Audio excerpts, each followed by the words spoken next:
That is always music to my ears, literally and figuratively, because it means that Dodgers territory is back on the air. This is a brand new, live, fresh episode with your boy, Clint Pasillas. I am Alanna Rizzo. We are your hosts for the next half an hour, talking all things Dodgers. And there's not a ton to talk about, Clint, over the course of the last few days, weekend change. But I do think the Dodgers have done a lot of good things already in this off season. The biggest thing, though, is when will they sign, if they're going to, Teoscar Hernandez. So let's get into the big ticket.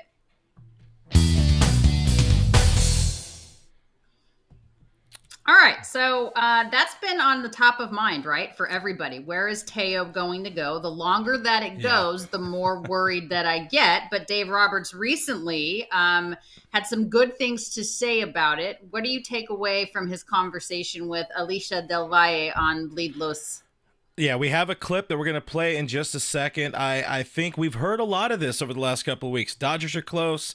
We've heard Dave Valle say something similar to what Dave Roberts said. Of course, they didn't want to talk a whole lot about it at the winter meetings, but again, all signs point to Dodgers, Teoscar Hernandez reunion. It makes sense in so many ways, so many capacities. And guys, if you're watching this live, do sound off in the comments. Interested in knowing what do people do when Teoscar Hernandez returns to the Dodgers. But let's roll that beautiful bean footage from our friends over at Bleed Los, and then we'll get back and talk about it. So here we go. Back, Teoscar, I love Teo, and so I think we're close.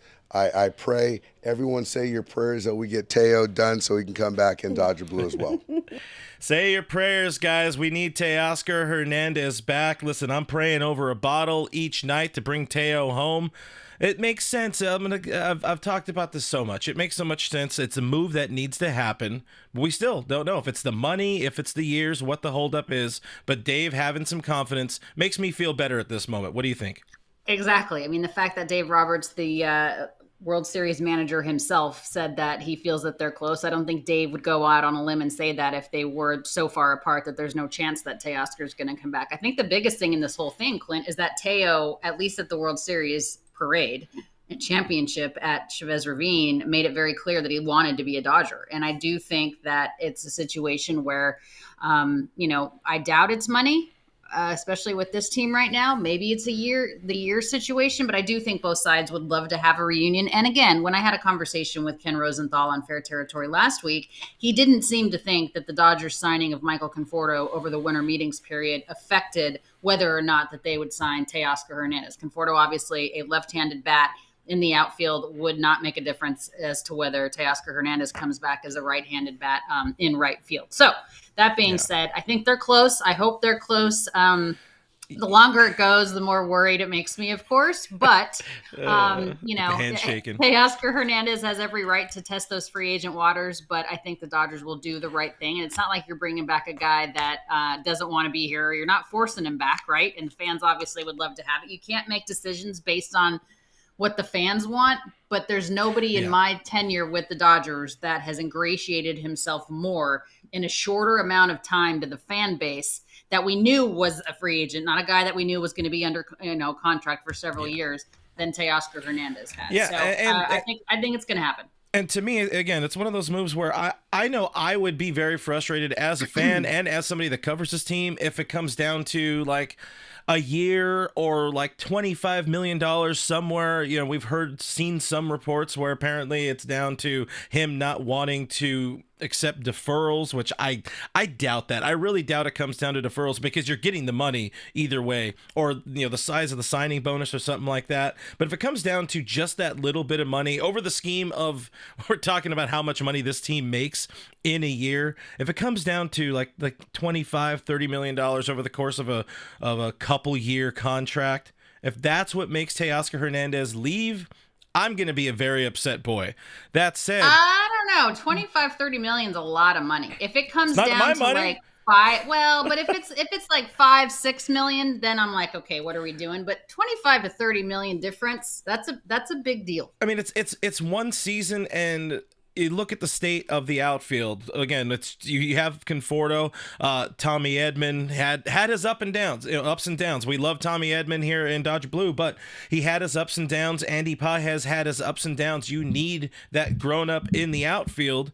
So the fitment is there. You're trying to maximize this early part of the window with Shohei Ohtani and Mookie still being as young as he is, Freddie still on the team and being able to produce. Get me Teoscar in that lineup, and when you get 3 to 4 years down the line, I'm pretty sure he's still going to be able to hit. Maybe the defense won't be as pretty, but maybe you find a trade or something at that point. People in the comments, of course, would love to see Teo back. George is saying, I like this one. Teo's not asking for a suite like Juan Soto did. All those perks Juan Soto got were pretty crazy. Yeah, a lot of things. D-Rod saying people say things out of emotion during a championship parade. But then again, Teo said that all throughout the year. He wants to come back. Dave wants him back. We all want him back. Figure it out. Get it done.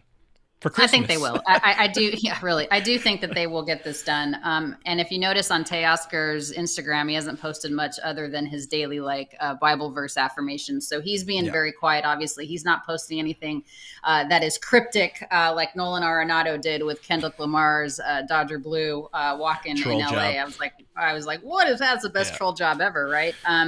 So there you have it. Well, the last time that Clint and I were on the show with you guys on Dodgers territory on Thursday, we were talking about potentially beefing up the Dodgers bullpen. And that was in addition to obviously knowing that they signed Blake Trinan. Super happy about that. 2 years, $22 million to get Trinan back in the pen with the Dogs. But we talked about, hey, could it be Devin Williams? Could it be Tanner Scott? Well, we now know that Devin Williams is a member of the New York Yankees. Jeff Passan tweeting this out on the 13th, 3 days ago, that the New York Yankees are finalizing a trade to acquire closer Devin Williams from the Brew Crew.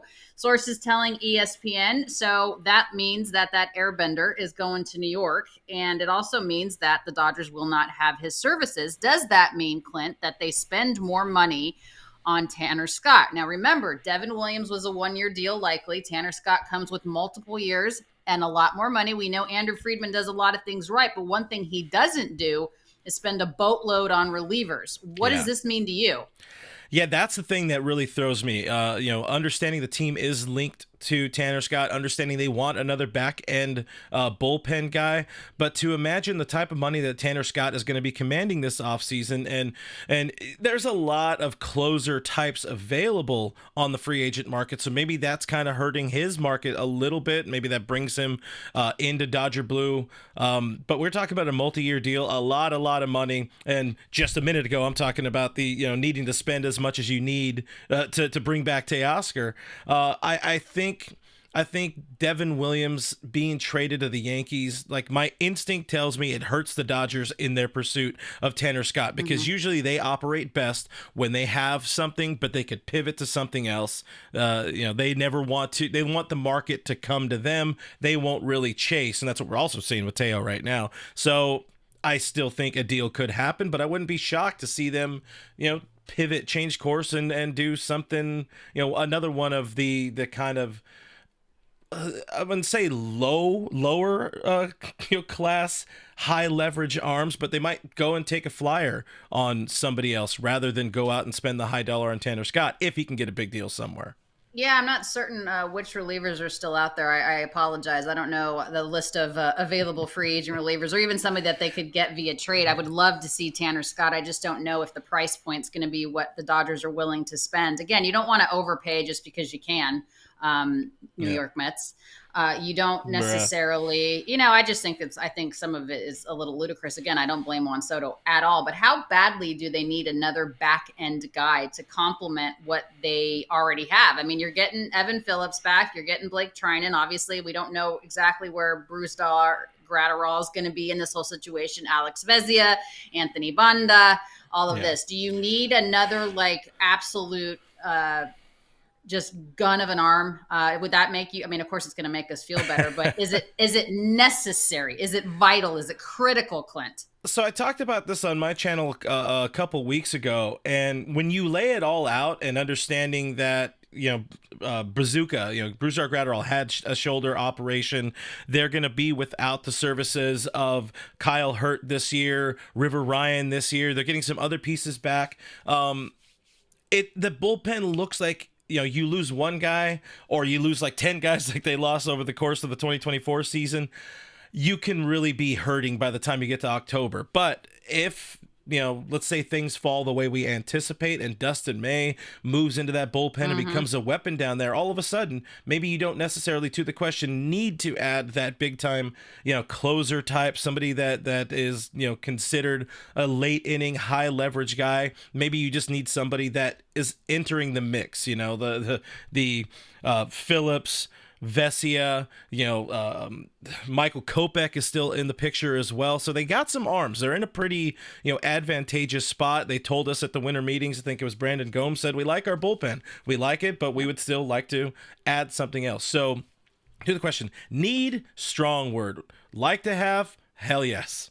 Yeah, and that's something that's funny too, because every single year at spring training at Camelback Ranch, when I was fortunate enough to cover the team on a daily basis, I would go to have Dave Roberts and Andrew Friedman. They'd sit down together, right? Like Dave would talk every single day, obviously before and after spring training warmups and practice and all the things. But Andrew Friedman would address the media every once in a while. And every year it was always the bullpen that leaves you scratching your head at night, right? It's the bullpen that keeps GMs and president of baseball ops up at night. And if you're going into this season, I think that the bullpen looks pretty strong. You even mentioned Michael Kopech. I had forgotten about him, which is ridiculous to forget about him. But Kopech is in there. We don't think Joe Kelly's coming back, obviously. No. But I do think Dustin May to the pen is a solid move. And depending upon what happens, if they get another starter, perhaps that is the move for Dustin May. So, and they will have other pieces as well. Emmett Sheehan should be healthy and bouncing back this year. Nick Frasso is a guy that the team was very, very high on, but he was injured last year, recovering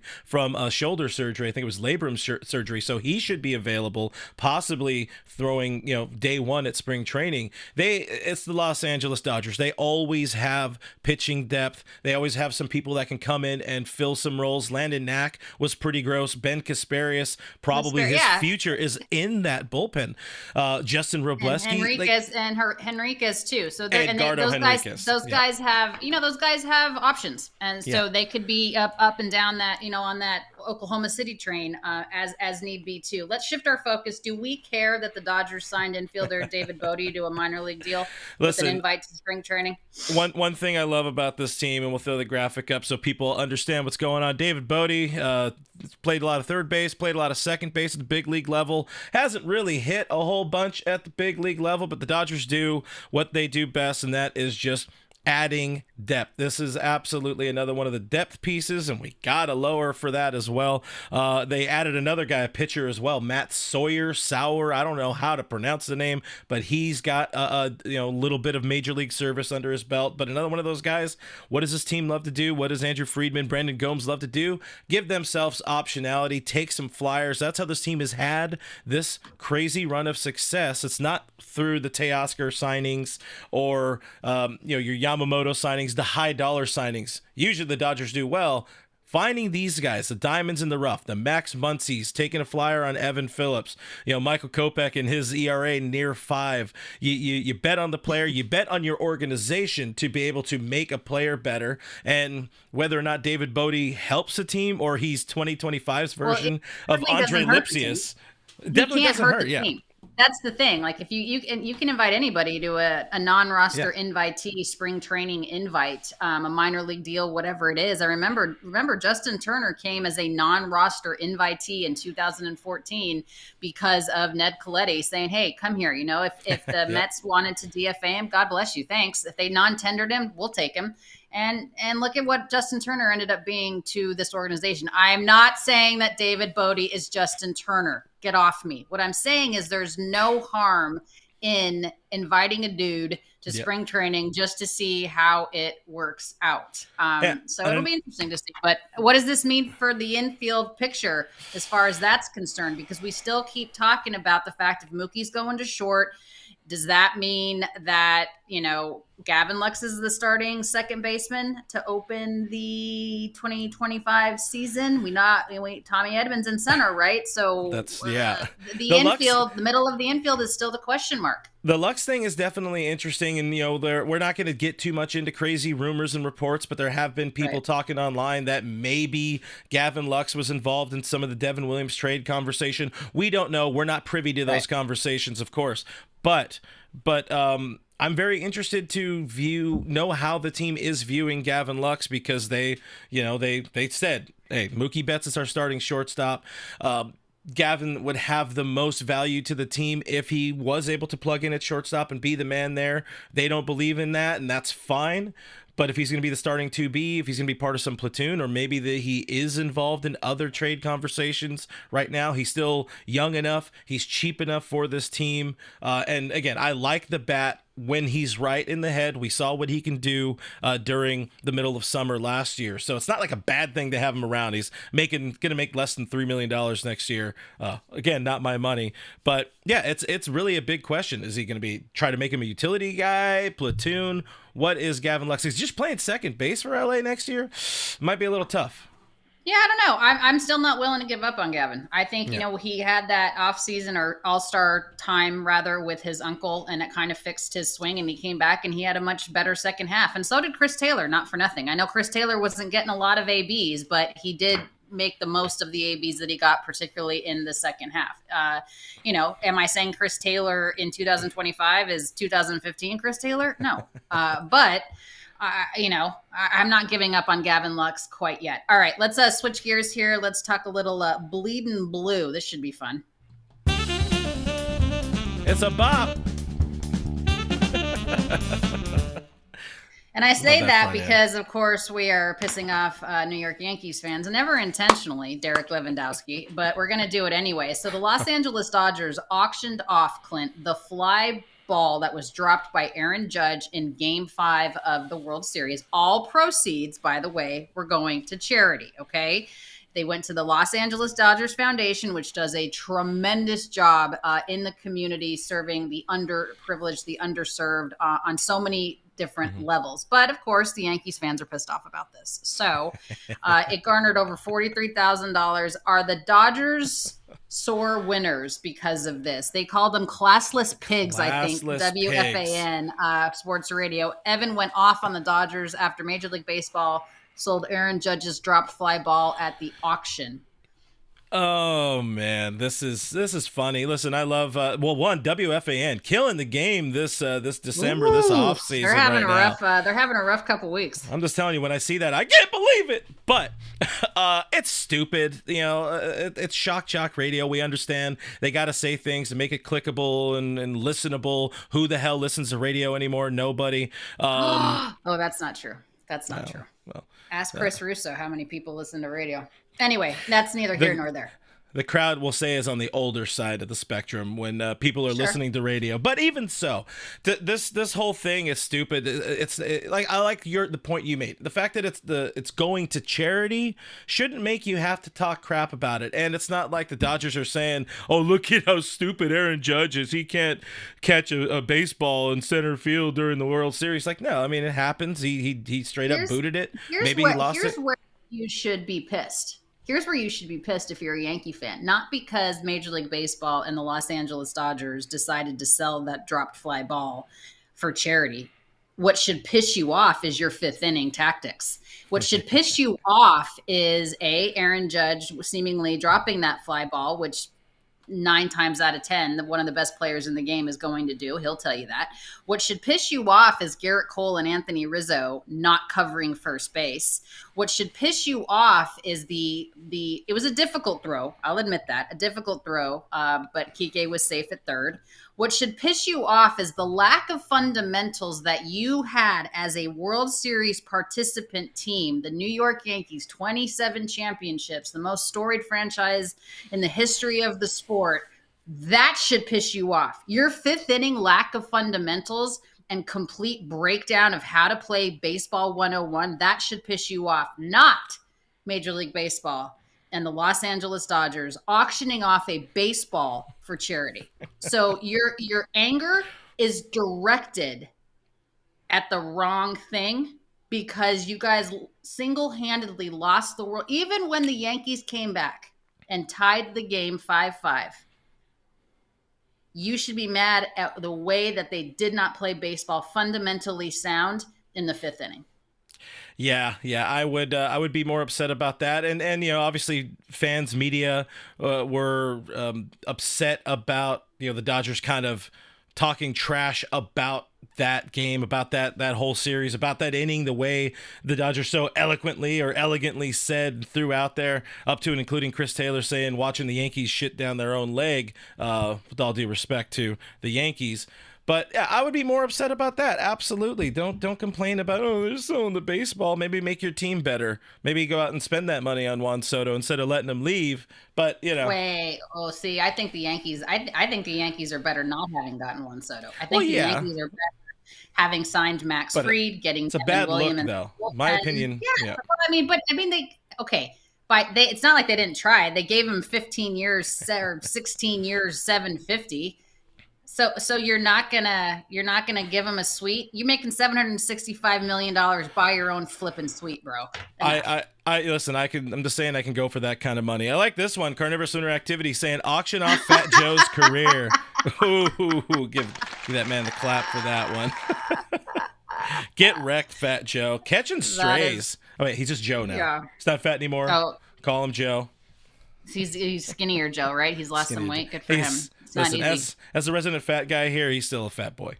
But even so, one of the things I wanted to ask quickly with regard to the auction, 43,000, the Freddie Freeman game, the walk-off grand slam homer sold for $1.5 million. Do you think like the whole sports memorabilia market, this era we're in, is getting out of hand? People waiting days in advance for a Shohei bobblehead so they can immediately turn around and sell it, or is that just the game? The market will bear. I think that's what the market will bear. Juan Soto is worth every single penny of the 765. You know why? Because that's what was offered to him. It's not, you can't blame the player, blame the game. Like I know I've said that before, but it's like, it is what the market will bear. If someone is willing to stand in line for 3 days to get a Shohei Ohtani bobblehead, then that must be what it's worth, right? Because there's people doing it. It's not like if someone has a gun to your head and says that you must stand in this line for 3 hours to maybe possibly have a chance at getting a Shohei Ohtani bobblehead. The $1.5 million for the home run ball that Freddie Freeman hit off of Nestor Cortez with one of the best calls I've ever heard from Joe Davis, it was worth it, right? It must be worth it. That's what he got. So, is it crazy as far as, if I had that kind of money, I wouldn't spend that, but that doesn't mean that the market doesn't bear that. So, I mean, if you have it, like, everyone is into what they're into. Like I could drop, let's say I had Soto money, right? Like I could spend $5,000 on a bottle of wine and not think twice. But I'm not the type of person that will, like, if I spend $10 on a shirt, then I have buyer's remorse. It's all what you're into, right? It's fair. I imagine you with a butt ton of money just being on a farm rolling around in wine and dogs. Oh my God. I would have the biggest sanctuary. It would be the Gidry's Guardian Foundation Sanctuary. So speaking of puppers, let's get to Last Licks.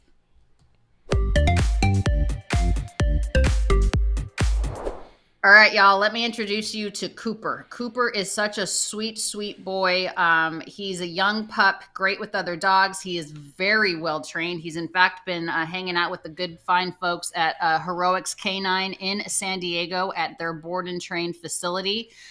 He is vaccinated. He's leash trained. He's crate trained. He's housebroken. He's phenomenal. So please tell your peeps, tell your Dodger peeps in enemy territory down in San Diego that Cooper is ready to be adopted. He's all good things. Reach out if you're interested to me on all my socials or at gidrysguardian.org. Cooper's a hell of a pup. He'd make anybody incredibly happy. Very active, would love to be like a hiking buddy, all the things, and loves to cuddle too. So, there's that too. You can Netflix and chill with Cooper. Very handsome looking pupper right there. Guys, help out some puppers. He's a handsome boy. Quickly, did you ever tell everybody on here that the Big Bang litter got all adopted? I don't remember if we actually pointed out that everybody finally got adopted.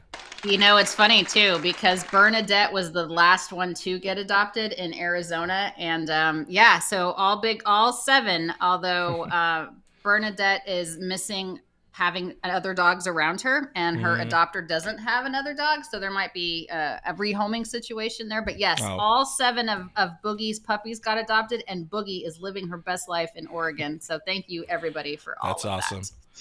Yeah. Hey, I don't know if you saw this. It is the holiday time, guys, and we don't know exactly what the next couple of weeks will look like schedule-wise for us. We're about to talk about it, I think, on Thursday, all of us in-house. But 'tis the season for decorations and Dodgers. And check this out. This is awesome. This is a friend of mine and also great Dodger fan, Frank. I don't know if this is actually his house, but what I love seeing on there, Alanna, is that 2024 8 championships there on that beautiful front yard. You got some Grinch in there. Rate this decor. It's A+, number 1. The fact that 2024 is up there. And did you notice, by the way, 2020 doesn't have an asterisk by it? I love the fact this is like a massive Dodger fan. This is super sweet. I saw this too the other day when Frank posted it. I love it. Congrats to that house. It's very Griswoldish. I love it. The more Dodger paraphernalia, the better. I love it. Did you decorate for Christmas, by the way? Yeah, we're decorated. I needed to put something in here, but that I didn't, so that's the end of that story. But we're nice and decorated out there. Got a couple of Dodgers things, but I'm not one of those people. I don't need to have the crazy big dumb blow-ups on the yard or because this is my thing. And I'd say the same thing for like Halloween and stuff. It's like, where do you put that shit when it's not the holiday? Yeah, you have to have storage. And I have storage, but I would rather store other things or, wine or more so whiskey. But I was about to say, you don't even drink one. I don't want to hear it. What's coming up on your channel? Tonight All Dodgers with Clint Pasillas. Oh my God, that is the name of the show. Thanks for remembering. We're talking more about your Dodgers tonight. It'll be a live stream. I really want some voicemails from people. I want to know how they're feeling heading into this holiday season. If you guys, if Teo's on your Christmas wish list, but should be live 6:00 Pacific time tonight on my channel. I also want to talk more about the Gavin Lux stuff and starting pitching. That's another thing. Starting pitching depth. It might be pretty okay, and we kind of talked a little bit about that already with some of the reliever options the Dodgers could have if they choose to put some starters in the bullpen. But tube in. And also thanks for being here on Dodgers territory. We appreciate you guys very, very much. Like, subscribe, rate us 5 stars, tell your friends, smash that subscribe button. We appreciate it. Thanks for watching. We are back on Thursday. Don't forget YouTube, Apple, Spotify, wherever you get your podcasts. For Clint Pasillas, I'm Alanna Rizzo and our entire Dodgers crew. Go Dodgers. We'll see you Thursday. Bye.